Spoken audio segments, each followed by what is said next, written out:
जून है, ठीक है। और आज हम स्टार्ट करने वाले थे एक बहुत ही important topic, that is cyclotron, ठीक है।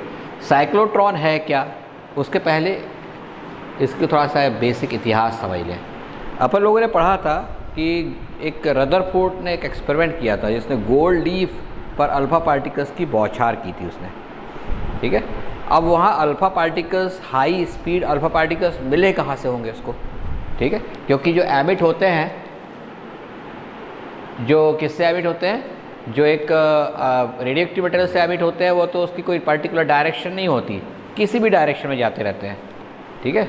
तो इसलिए ज़रूरी होता है कि हम एक पर्टिकुलर डायरेक्शन वाले और पर्टिकुलर वेलोसिटी वाले अल्फ़ा पार्टिकल्स मिले हमें, ठीक। नंबर एक, अल्फ़ा पार्टिकल अकेले नहीं, न्यूट्रॉन और दूसरे और पॉजिटिव चार्ज पार्टिकल को हमें कई बार प्रैक्टिकल्स करने के लिए एक्सेलरेट करना पड़ता है, ठीक है। हाई स्पीड पॉजिटिव चार्जेस चाहिए रहते हैं, ठीक है। खास करके जब अपन न्यूक्लियर फिजिक्स की बात करते हैं और वहाँ पर हमको डिफरेंट टाइप ऑफ ऑब्जर्वेशंस चाहिए, तब हाई स्पीड पॉजिटिव चार्जेस हमें चाहिए रहते हैं, ठीक। तो स्टार्ट में हमारे पास एक इंस्ट्रूमेंट था वॉन डी ग्राफ जनरेटर, ठीक है, जिसकी हेल्प से हम high potential difference 10,000 volt and more create करते थे और उससे एक चार्ज पार्टिकल को एक्सेलरेट करा सकते थे, ठीक है। Q × V = ½ mv स्क्वायर का यूज़ करके। लेकिन बाद में 1934 में ये एक इंस्ट्रूमेंट दिया लॉरेंस और लिविंगस्टन नाम के दो साइंटिस्ट ने 1934 में, जिससे हम क्या कर सकते थे, पॉजिटिव चार्जेस को एक्सेलरेट कर सकते थे। High velocity positive charges can be obtained with the help of this cyclotron. High velocity positive charges, negative नहीं मिलते, पर बाद में समझेंगे क्यों नहीं मिलते।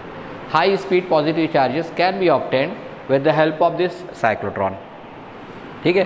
तो 1934 में पहले साइक्लोट्रॉन बना। ये डायग्राम कैसे बनाया गया है, इसका मैं वीडियो शेयर कर दूंगा क्लासरूम में, वहाँ पर आप देख लेंगे। होती है आपके पास बिस्किट, यदि आपने देखे होंगे तो इस बिस्किट को यदि बीच में से ब्रेक कर दें, ठीक है, दो पार्ट में, और थोड़ा थोड़ा दूर रख दें, तो थोड़ा थोड़ा दूर रखने पर अपने को इस टाइप का दो शेप मिल जाएगा। लेकिन ये बिस्किट हॉलो है, ठीक है। ये बिस्किट्स जो लिए हुए हैं वो दोनों के दोनों हॉलो बिस्किट्स हैं, ठीक है। हॉलो बिस्किट्स है, किसकी बनी हुई है, मेटल की बनी हुई हैं, ठीक है।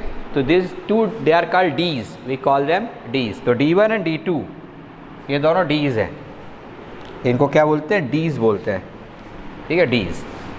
दे are made of hollow metallic half cylinders which are very thin.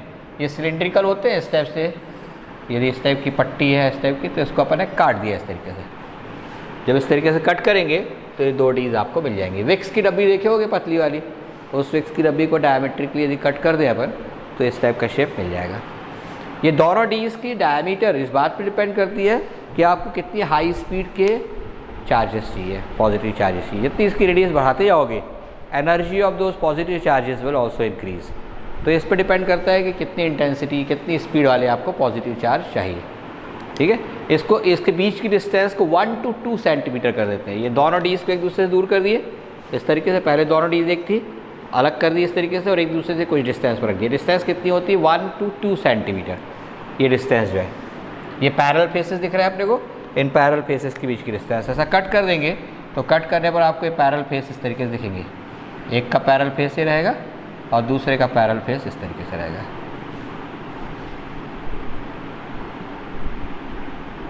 ठीक। इनके बीच की ये डिस्टेंस जो है ये 2 सेंटीमीटर तक होती है, ठीक है, 2 सेंटीमीटर, ठीक।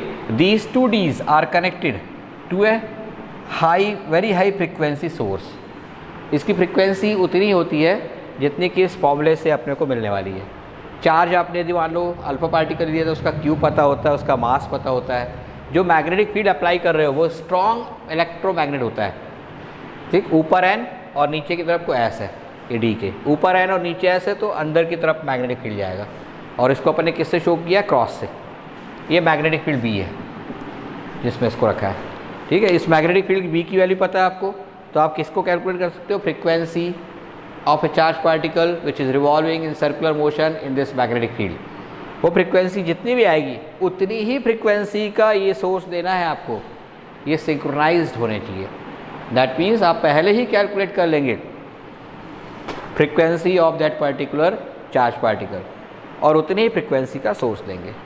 इसको अल्टरनेटिंग सोर्स है, कंटिन्यूसली इसकी वैल्यू जो है प्लस माइनस होती रहेगी, ठीक है। यहाँ पर आपने इस पॉइंट पर, यहाँ पर उस चार्ज पार्टिकल को रख दिया है जिसको एक्सेलरेट करना है, इन बिटवीन द 2 Ds, जो खाली जगह है, ठीक, वहाँ पर आप रख देते हैं उस चार्ज पार्टिकल को।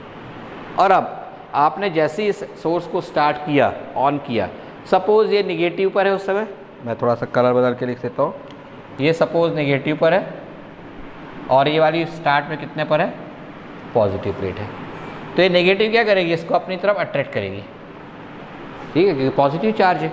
तो Q इंटू ई इस फोर्स से उसको अट्रैक्ट करेगी टूवर्ड्स इट। तो इसके अंदर जब एंटर करेगा पॉइंट ए पर, ये पॉइंट बना हुआ है ए, ध्यान रखेंगे, इसको थोड़ा बड़ा करके मैं लिखूँ, ये पॉइंट जो दिया हुआ है, ये पॉइंट क्या है, ए है। इस पॉइंट पर जब एंट्री होगी उसकी, तो एक सर्टेन वेलोसिटी से एंटर होगा और उसकी एक सर्टेन रेडियस होगी। R equals to m v upon q b निकाले थे अपन ने, याद हो तो, q a b is equal to f is equal to q a b, जो कितना होता था, m v square upon r, एक वी से भी कैंसिल हो गया, तो R is equal to m v upon q b. तो आप एक पर्टिकुलर वेलोसिटी से जब एंटर होगा तो उसकी रेडियस पर्टिकुलर होगी। तो ये इस तरीके से गोल घूमते हुए, सर्कुलर पाथ में घूमते हुए ये आएगा बी पॉइंट तक। जैसे ही बी पॉइंट पर आएगा तो कितना टाइम लगेगा उसके लिए, इसको T/2 half circular path cover कर रहा है। हर्षित ध्यान देंगे, अर्णव आ गया है कि नहीं क्लास में, तो हाफ सर्कुलर पाथ के लिए उसको कितना टाइम लगेगा, T/2। लेकिन आपको पता है कि T/2 टाइम के बाद में इनकी पोलैरिटी भी चेंज हो जाएगी, प्लस वाला माइनस हो जाएगा और माइनस वाला प्लस, यानी यहीं पर जहाँ पहले प्लस था अब वो क्या हो जाएगा, माइनस, और यहाँ जो माइनस था वो अब क्या हो जाएगा, प्लस। तो जैसे ये री एंटर होगा किसमें, इस एयर मीडियम में, यहाँ पर एयर है, ठीक है, लो प्रेशर पे रखते हैं इसको, लो प्रेशर, ठीक है, यानी अपन नियरली वैक्यूमाइज्ड स्पेस लेते हैं, नियरली, कंप्लीटली तो कर ही नहीं सकते, नियरली वैक्यूमाइज्ड होता है। तो जैसे ही इस पर री एंटर होगा, इसकी पोलैरिटी होगी कितनी, अब नेगेटिव और ये प्लस, तो वो फिर अपनी तरफ उसको खींचेगा, तो उसकी वेलोसिटी फिर बढ़ेगी। कितनी बढ़ेगी वेलोसिटी, हर बार जब री एंटर होता है तो Q इंटू वी, ये वर्क डन होता है जो इक्वल्स टू होता है चेंज इन काइनेटिक एनर्जी के, ठीक है। तो हर बार उसकी एनर्जी एक सर्टेन अमाउंट से Q इंटू वी से इंक्रीज हो जाएगी। तो अब अगली बार जब री एंटर होगा C पर, तो उसकी वेलोसिटी अब V1 से बढ़ के V2 हो जाएगी, और V1 से V2 हो जाएगी तो रेडियस भी इंक्रीज हो जाएगी। लेकिन क्या चेंज नहीं होने वाला, टाइम पीरियड चेंज नहीं होने वाला, क्योंकि टाइम पीरियड की वैल्यू कितनी आती थी, time period equals to 2πm upon q B. Radius बढ़ जाएगी, ठीक है, वेलोसिटी बढ़ने पर, लेकिन time period will remain unchanged, क्योंकि time period doesn't depend on velocity. बताया था मैंने कल परसों भी ये बात कि time period doesn't depend on velocity. तो हर बार जब री एंटर होगा वो किसमें, एयर मीडियम है, तो उसकी स्पीड बढ़ती जाएगी। ज़्यादा स्पीड से एंटर होगा जब वापस मैग्नेटिक फील्ड में, तो उस कंडीशन में उसकी रेडियस बढ़ जाएगी। लेकिन हाफ सर्कुलर पाथ को कवर करने में लगने वाला टाइम अभी भी कितना रहेगा, T/2। फिर से यहाँ पहुँचेगा ये, ठीक, यहाँ पर आपको पता है ये V1 वेलोसिटी से आया था, ये यहाँ सॉरी यहाँ नहीं, यहाँ V1 वेलोसिटी से आया, यहाँ तक, यहाँ एंटर होकर यहाँ V2 वेलोसिटी हो गई, यहाँ तक V2, जब फिर से आया तो यहाँ V3 वेलोसिटी हो गई। हर बार जब वो री एंटर होगा, its velocity will increase and it goes on increasing till it reaches to this point. यहाँ जब पहुँचेगा आखिरी वाले में, तो इसकी सरफेस के बराबर, इसकी रेडियस जो हो जाएगी वो रेडियस ऑफ डी के बराबर हो जाएगी, RM, रेडियस ऑफ डी के बराबर हो जाएगी, ठीक। और जैसे रेडियस ऑफ डी के बराबर हो जाएगी तो यहाँ जो विंडो है, उस विंडो से ये चार्ज पार्टिकल टेंजेंशियली बाहर निकलेगा। नियरली टेंजेंशियली बनाऊंगा तो दिखेगा ही नहीं वो, इसलिए मैंने उसको इस तरीके से थोड़ा बाहर जो लिखा है। टारगेट जो होगा, जो गोल्ड लीफ हो सकती है यदि अल्फा पार्टिकल को एक्सेलरेट किया है तो, ठीक है, क्योंकि हम उसी पर एक्सपेरिमेंट करना चाहते हैं, तो हाई स्पीड अल्फा पार्टिकल्स उस टारगेट पर इंसिडेंट कर देते हैं। ये पूरा का पूरा जो प्रैक्टिकल है, ये एक ऐसे स्पेस में रखा रहता है जो वैक्यूमाइज्ड होता है, जिससे कि आयोनाइजेशन ना हो। नहीं तो हाई स्पीड चार्ज पार्टिकल जब मूव करेगा तो it can ionise the medium.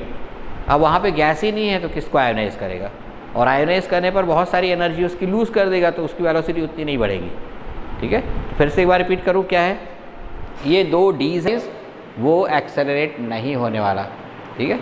अब इससे प्रैक्टिकल में हम करते क्या है, जो रोटेट करते हुए यहाँ से charge particle half time period के बाद यहाँ पहुँचा, और जैसे ही इसमें एंटर हुआ, ठीक है, ये पॉजिटिव चार्ज था, ये नेगेटिव पर है और ये पॉजिटिव पर, तो ये क्या होगा, इसको अट्रैक्ट करेगा। तो अट्रैक्ट करने के कारण इसकी काइनेटिक एनर्जी इंक्रीज होती जाएगी, वेलोसिटी बढ़ती जाएगी, क्योंकि इसी डायरेक्शन में फोर्स एक्ट कर रहा है उसके ऊपर। Force Q into E equals to M into a होगा, तो सीधी बात है कि उसमें एक्सेलरेट होगा, एक्सेलरेट होने का मतलब वेलोसिटी जो है वो बढ़ती जाएगी उसकी। हर बार जब जब एंटर होगा तो उसकी change in kinetic energy equals to q into V होगा। इसका मतलब half m v two square minus half m v one square is equal to q into V. तो half m v two square कितना हो जाएगा, half m v one square plus q into V. तो certainly v two will be greater than v one. ठीक है भाई, जयविंद। हर बार जब भी वो गैप में आएगा तो उसकी स्पीड बढ़ेगी। मैंने बताया कि इसकी काइनेटिक एनर्जी निकालने के लिए रेडियस जो है r, उसकी वैल्यू पता है तो v, इसको अपन लिख सकते हैं r is equal to under root of 2 mvp होता है, तो 2m into kinetic energy upon q into v, ये होता है एक और फॉर्मूला। ठीक है, अब आप पता लगाना चाहते हैं कि मैक्सिमम काइनेटिक एनर्जी कितनी होगी, तो उसके लिए रेडियस को भी मैक्सिमम ले लें। मैं उधर मिटा दे रहा हूँ।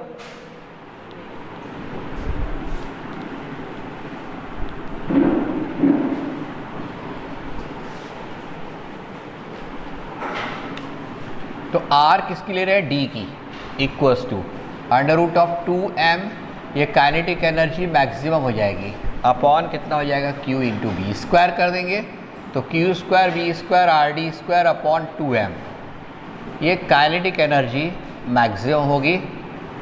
और ये किसके इक्वल हो जाएगी, half m into v max square. इससे हम किसकी वैल्यू निकाल सकते हैं, ये 2 से 2 कैंसिल हो गया, तो वी मैक्स की वैल्यू निकाल सकते हैं जो आएगी q b R D upon m।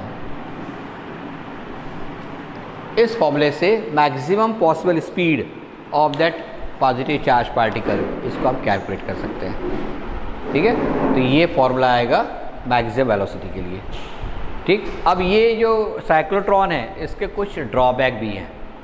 पहला ड्रॉबैक तो ये है कि ये नेगेटिव चार्जेस यानी इलेक्ट्रॉन्स वगैरह के लिए उनको एक्सेलरेट करने के लिए यूज़ नहीं करते। कॉज है उसके पीछे, आपने जो फॉर्मूला पढ़ा है यहाँ पर F is equal to q b upon 2 pi m, इसमें मास अल्फ़ा पार्टिकल का या प्रोटॉन का या ड्यूट्रॉन का कंसिडरेबली वेरी हाई होता है। किसके रिस्पेक्ट में, इलेक्ट्रॉन के मास के रिस्पेक्ट में।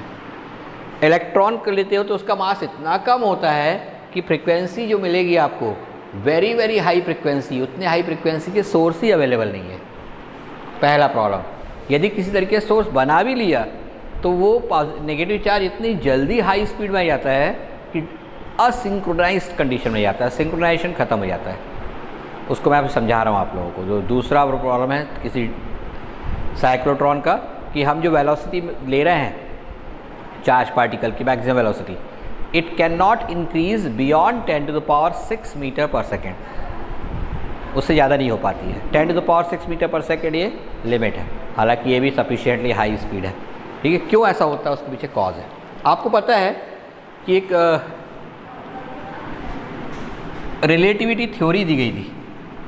उस रिलेटिविटी थ्योरी के हिसाब से मास की value m equals to m0 upon under root of 1 minus v square upon c square होती है। m0 क्या कहलाता है, m0 is called rest mass, यानी वो ऑब्जेक्ट जब रेस्ट में होता है तो उस समय उसका मास होता है। इस फॉर्मूले से पता चलता है कि जैसे जैसे स्पीड बढ़ती जाएगी पार्टिकल की, उसका मास भी इंक्रीज होते जाएगा। और ये एक्स्ट्रा मास किस में कन्वर्ट होते जाता है, एनर्जी में कन्वर्ट होते जाता है, मास एनर्जी कन्वर्शन। लेकिन certainly m is greater than m0 मिलेगा। और अब m कांस्टेंट नहीं रहेगा, m कांस्टेंट नहीं रहेगा तो इसकी फ्रिक्वेंसी भी चेंज होने लगेगी। लेकिन हमने तो जो सोर्स दिया है वो कांस्टेंट फ्रिक्वेंसी का है, तो दोनों की फ्रिक्वेंसी मैच नहीं करेगी। उससे प्रॉब्लम क्या होने वाला है, जब ये घूम करके A से B तक पहुंचेगा, इसकी पोलैरिटी चेंज नहीं हो पाएगी उतने टाइम में, या उससे पहले हो जाएगी। अंदर एंटर करेगा, थोड़ी सी डिस्टेंस दूर नहीं करेगा तो फिर पोलैरिटी चेंज हो जाएगी। ठीक, और इस तरीके से बार बार ठीक उस समय में क्लिक नहीं होगा, ठीक उस समय पोलैरिटी चेंज नहीं होगी जब वो एयर गैप में आ रहा है। उसके या तो कुछ पहले हो जाया करेगी या उसके कुछ बाद में। ठीक है, उसके कारण उसके ऊपर एक अपोजिट डायरेक्शन में फोर्स एक्ट करना शुरू कर देता है, स्पीड बजाय बढ़ने की घटना शुरू कर देती है। ठीक है, और इसी से बचने के लिए आप वेलोसिटी की वैल्यू को 10 to the power 6 metre per second से कम रखते हैं। ठीक है, ये इसका एक ड्रॉबैक है या लिमिटेशन है। तो डी की पहली लिमिटेशन क्या हो गई, ये साइक्लोट्रॉन की, we can not accelerate negative charges because of their very small mass. ठीक है, number 2, speed of any charge particle we can not increase its value beyond 10⁻⁶ metre per second, क्योंकि उस कंडीशन में क्या हो जाएगा, मास इंक्रीज होने लगेगा और उसके कारण frequency of that charge particle will also start to change, वो कांस्टेंट नहीं रहेगी। ठीक है, तो ये दो बहुत मेजर प्रॉब्लम्स हैं। ठीक है, इनको छोड़ दें तो ये साइक्लोट्रॉन बेस्ट इंस्ट्रूमेंट है टू एक्सेलरेट पॉजिटिव चार्जेस। उसकी मैक्सिमम काइनेटिक एनर्जी कितनी होगी वो मैंने बता दिया आपको।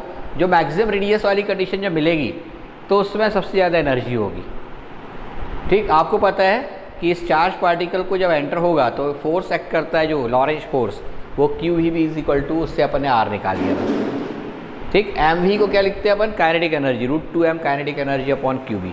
आर को मैक्सिमम कर दें, कितना कर दें आर को, आर डी, यानी जो डीज है उसकी रेडियस के इक्वल, तो उसमें काइनेटिक एनर्जी जो होगी वो भी कैसे हो जाएगी, मैक्सिमम हो जाएगी। सॉल्व करके मैक्सिमम काइनेटिक एनर्जी इस फॉर्मूले से निकाल सकते हैं, q square b square r d square upon 2m से। ठीक है, या इसी को और सॉल्व करके वी मैक्सिमम की वैल्यू भी निकाल सकते हैं। वी मैक्सिमम की वैल्यू आप देख रहे हो रेडियस ऑफ डीज पर डिपेंड कर रहा है। ठीक, क्यू अपॉन एम पर डिपेंड कर रहा है और बी पर डिपेंड कर रहा है। बी स्ट्रॉन्ग लेना जरूरी है, तभी आपको ज़्यादा वेलोसिटी मिलेगी। ठीक है, ये सारे फॉर्मूले जो मैंने बताए हैं, ये सारी चीज़ें जो बताया हूँ कि बहुत ही इंपॉर्टेंट हैं। Cyclotron is one of the most important instrument जो आता ही है एग्ज़ाम में। ठीक है, इसके एप्लीकेशन मैंने बताया आपको कि इस accelerated charge particle, we need accelerated charge particle कहाँ पर चाहिए रहता है, in lab, to do different type of experiments related to nucleus. ठीक है, related to atom and nuclei. तो उसके लिए अपने को इसी मैथड का यूज़ करना पड़ता है। एक मैंने अच्छे बताया था आपको मैथड, रदरफोर्ड एक्सपेरिमेंट, उसमें अल्फा पार्टिकल को आप एक्सेलरेट करते हो यूजिंग दिस इंस्ट्रूमेंट। कब आया था ये इंस्ट्रूमेंट कब मिला था अपने को, एक मिनट ना चैट देख लूँ मैं, किसी को कुछ चीज़ पूछना है क्या?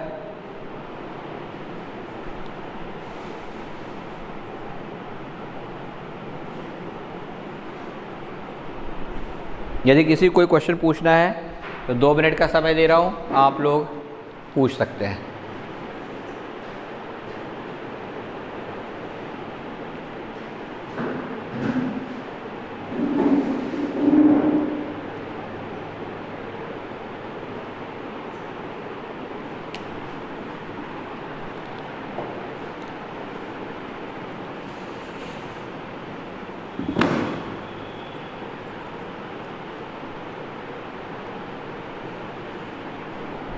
तो 2 ड्रॉबैक मैंने बताया आपको। पहला ड्रॉबैक क्या बताया मैंने कि negative charges can not be accelerated because of their very small value of मास।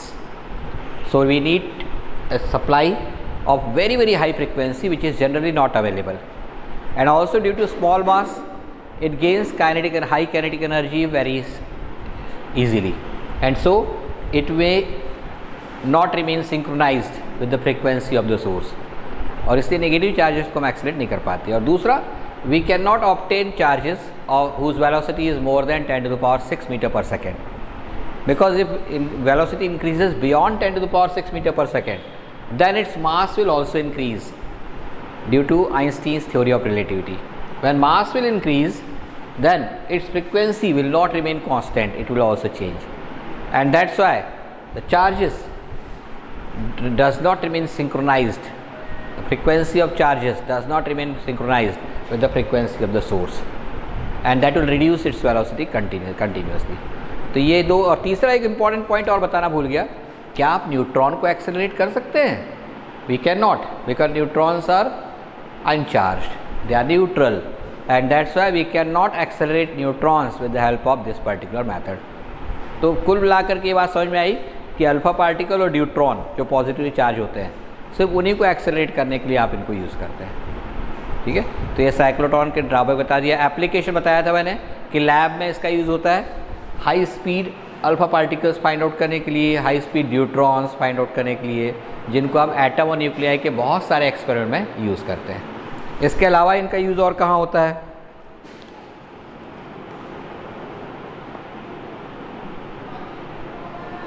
हाँ, एक और चीज़ है, इनका यूज़ भले ही हम न्यूट्रॉन को डायरेक्टली इससे एक्सेलरेट नहीं कर सकते, लेकिन ये हाई स्पीड वाले जो अल्फा पार्टिकल्स हैं, when they are bombarded on neutrons, the neutron gain energy and they start to move with some velocity. ठीक है, तो जो हाई स्पीड न्यूट्रॉन्स हैं उनको फाइंड आउट करने के लिए भी हम इसका यूज़ करते हैं। आपको पता है न्यूट्रॉन की स्पीड को कम करने के लिए हैवी वाटर यूज़ करते हैं, ड्यूटेरियम ऑक्साइड D2O, या ग्रेफाइट यूज़ करते हैं, कहाँ पर, एक रिएक्टर में, ठीक, स्पीड को कम करने के लिए। लेकिन कई बार हमको स्पीड बढ़ानी भी पड़ती है, तो उस कंडीशन में हम इन हाई स्पीड पॉजिटिव चार्जेस का यूज़ करते हैं। ठीक है, तो वहाँ भी इसको अप्लाई करेंगे। तो सारे एप्लीकेशंस, सारे ड्रॉबैक्स, ये सब चीज़ बता दिया मैंने, किस तरीके से वर्किंग होती है वो भी समझ लिया अपन ने। ठीक है, वैक्यूमाइज स्पेस में रखते हैं इसको, ये ध्यान रखेंगे। यदि स्पेस में वैक्यूमाइज स्पेस नहीं होगा तो ये पॉजिटिव चार्जेस आयोनाइजेशन की प्रोसेस चालू कर देंगे और अपनी एनर्जी का कुछ हिस्सा उसमें लूज़ कर देंगे, तो उसकी वेलोसिटी उतनी तेज़ी से बढ़ेगी नहीं, and that's why we keep the surrounding vacuumized. ठीक है, ये कुछ इसके पॉइंट्स है जो याद रखना है। तो ये हो गया पूरा साइक्लोट्रॉन। ठीक है, उम्मीद है आज के इस पूरे 35 मिनट के इस लेक्चर में आपको समझ में आ गया होगा साइक्लोट्रॉन क्या है। ठीक, इसके बाद इसके आगे अपने को गैल्वेनोमीटर पढ़ने हैं। ठीक है, वो खुद एक बड़ा सा टॉपिक है, 2 टाइप के गैल्वेनोमीटर है, सस्पेंडेड कॉइल और पिवोटेड कॉइल, दोनों को करना है अपने को। ठीक है, वो अपन कल करेंगे। ठीक है, आज चूँकि मेरे पास बहुत सारा बोलने के लिए था, थक गया बोलते बोलते। ठीक, रोज़ रेगुलर क्लास में क्या होता है, मैं डायग्राम बनाता, फिर आप लोग उसको लिखते हो, डायग्राम बनाते हो, फिर उसके बाद समझाता, आप समझने के बाद फिर उसके बाद लिखते हैं, तो फिर उसके बाद फिर मेरे को टाइम बच जाता है। तो यही 35 मिनट में जो अपन ने पढ़ा है 36 मिनट में, इसके लिए 55 मिनट लग जाते हैं। ठीक, वो 20 मिनट अपने को लिखने में, डायग्राम बनाने में खर्च जाते हैं। इसलिए आपको लग रहा होगा कि अपन सिर्फ 35-40 मिनट ही पढ़ रहे हैं, लेकिन एक चीज़ आप समझ रहे होंगे शायद कि हम फालतू टाइम बिल्कुल ख़राब नहीं कर रहे हैं। आखिरी में सिर्फ 2-3 मिनट का लेक्चर देता हूँ। ठीक, अर्णव जैसे लोगों के लिए बहुत ज़रूरी होता है वो। ठीक, अदरवाइज़ अपन पूरा सिर्फ पढ़ते ही पढ़ते हैं। ठीक है, तो अपन सही यूज़ कर रहे हैं, सही स्पीड से चल रहे हैं, काफ़ी ज़्यादा ही स्पीड से चल रहे हैं बल्कि। ठीक है, नियरली 2.5 यूनिट्स कंप्लीट हो गई है, 25% ऑफ द कोर्स। ठीक है, और अभी ज़्यादा समय कुछ हुआ नहीं है, तो अपन अब थोड़ा सा एक पॉइंट, एक पर्टिकुलर टॉपिक को लेकर के उतना ही बार कंप्लीट करेंगे। नोट्स जैसे मैंने बताया था, मनीष भैया आज आए थे, तो अब नोट्स को उन्होंने इकट्ठा करना शुरू कर दिया है। हर 6-7-8 दिन में आपको 1 यूनिट के नोट्स मिलते जाएंगे। ठीक, सॉफ्ट कॉपी उसकी, उनको कैसे यूज़ करना है, ठीक, वो अपन देखेंगे। शीट का सॉल्यूशन, यस मैंने शीट दिया था आप लोगों को, उसका सॉल्यूशन मुझे बताना है। ठीक, तो आज तो मैं तैयारी इसी की करते रह गया डायग्राम वगैरह बनाने की, तो इसलिए आज नहीं कर पाया, तो कल अपन करेंगे उसको। ठीक है, कल चूँकि मुझे ज़्यादा तैयारी नहीं करना है, तो अपन पहले शीट के आंसर्स देख लेंगे और फिर उसके बाद उसको सॉल्व कर लेंगे। और किसी को कोई प्रॉब्लम है? किसी को और कोई प्रॉब्लम नहीं है? मुझे एक प्रॉब्लम है कि अभी तक मुझे कल से आज तक कोई रिस्पांस नहीं मिला जो अपन ने बात की थी उस पर। ठीक है, तो उस बात को थोड़ा ध्यान रखें और रिस्पांस जल्दी दें। ठीक है, ओके, तो कल फिर मिलेंगे अपन सुबह। इस बीच में जिसका इसका छूट गया है, अच्छे से क्लियर दिखाई नहीं दिया है, वो लोग सभी वीडियो बन के डल जाएगा जो यूट्यूब पर रहेगा, ज़रूर देखना चाहिए। जैसे आप घर जाके कॉपी एक बार रिपीट देख लेते थे अभी तक रेगुलर क्लास में, वैसे ही यहाँ आपको आदत डालनी चाहिए कि दिन भर आप पढ़े हो, शाम को जल्दी उस वीडियो को देख ली एक बार। ठीक है, तो रिफ़्रेश होते जाता है, और जो चीज़ समझ में नहीं आई अपन पॉइंट आउट कर सकते हैं जिससे कि दूसरे दिन पूछ सके। ठीक है, तो वीडियो जो डलेगा यूट्यूब पर उसको ज़रूर देखते रहें। ठीक है, ज़्यादा से ज़्यादा लोगों को और इसको सब्सक्राइब करने के लिए बोलें। ठीक है, तो अभी ऐसा पता चला है कि अभी इस महीने तो कोई क्लास कहीं पर भी स्कूल वगैरह में लगेगा नहीं, ना स्कूल लगेगा ना कोचिंग रहेगी। तो ऐसा मान के चल रहे हैं अपन कि 2 जुलाई या 3 जुलाई, आज से ठीक है कि महीने बाद हमको एग्जैक्टली पता होगा कल से कब से क्लास चालू हो रही है। तब तक अपन 1 यूनिट और कंप्लीट कर चुके होंगे, आई थिंक 4 यूनिट हो चुकी होंगी अपनी 40% ऑफ द कोर्स। ठीक है, लेकिन इसका मतलब ये नहीं है कि अपन इसको रिवीजन नहीं करेंगे। We will do the revision as time comes, जैसे जैसे समय आते जाएगा रिवीजन भी करेंगे। ठीक है, तो कल फिर मिलते हैं सुबह 11 बजे। बाय।